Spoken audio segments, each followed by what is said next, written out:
Мен Оралханға қалай келдім?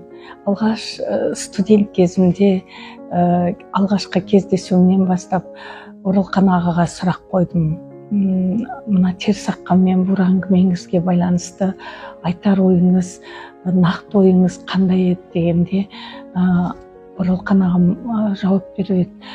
Мені тану үшін бірінші тек оқырман болып оқуға болады, мені тануға болады.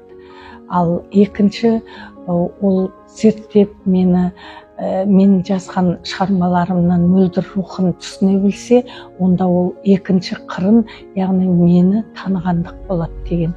Сондықтан алғашқы Оралханға арнаған мақалам бұл «Қасқыр ұлыған түнде» атты әңгімесіне ұлып жұртқа қайтқан ой айтты. Мақалам академияның хабаршысына шықты. Сол кезден бастап мен Оралханға бет бұрдым. Бұл Оралханға алғашқы мақаламды филология ғылымдарының докторы, бірнеше министрліктің министрі болған Мүслім Базарбаев ағамыз жетекшім. Сол кезде алғашқы мақалаңды сен «Қасқыр ұлыған түнде» атты әңгімеге әдеби сын пікір айтудан бастасаң деген. Жазып әкелгенімде риза болып, бұл мақалаңмен сен Ғабит Мүсірепов ағаңе жауап бергеніңді өзің де білмей отырсың деп бір миығынан күліп қойды. Оны мен ол кезде түсінген жоқпын.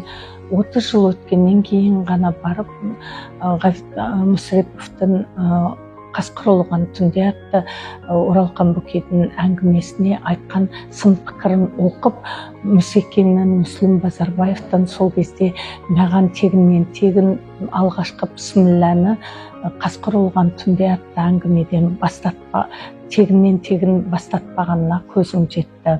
Енді содан кейін кандидаттық диссертациямды да осы қазір қазақ әңгімесі 80-ші жылдардағы әңгімелер деп көптеген Дулат Исабеков сынды, Тынымбай Нұрмағамбетов, Марал Ысқақбаев, Асқар Сүлейменов ағаларымыздың шығармашылығымен, әңгімелерімен қоса Оралхан Бөкейдің Алтыбақан, Апам мастауы, Қасқыр ұлыған түнде, Қамшыгер шығармаларына талдау жасаумен, жай талдау емес, осы Оралхан Бөкей шығармаларындағы әлеуметтік талдау деген диссертацияның бір көлемді бір бөлігін арнаған болатынмын.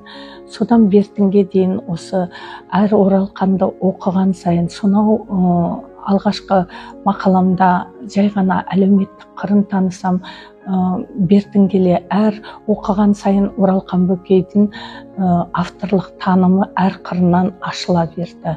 Мысалы қарап отырсақ, осы Қарғызы, Сайтан көпір, одан кейін теріс аққан әңгімелеріндегі автордың танымы бұл тәуелсіздік идеясы екеніне көзім жетті. Сондықтан осы шығармада, осы кітабында Оралхан Бөкейдің прозасындағы тәуелсіздік идеясы деген тарау жазылды. Одан кейін көркем антропологиялық аспекті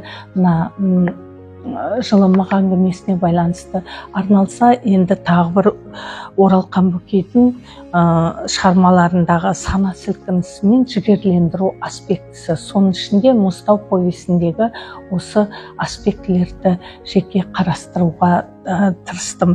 Сонымен қатар жалпы Оралхан Бөкейдің өзінің тұлғалық болмысына да, шығармашылық болмысына да жалғыздықпен жатсыну өте жақын, ете жақын десек болады. Осы аспектілерді атау керек, басқа да шығармаларында жалғыздықпен жатсыну мәселесі деп түрлі түстік компоненттерге байланысты арнайы қарастырып зерттеп жаздық.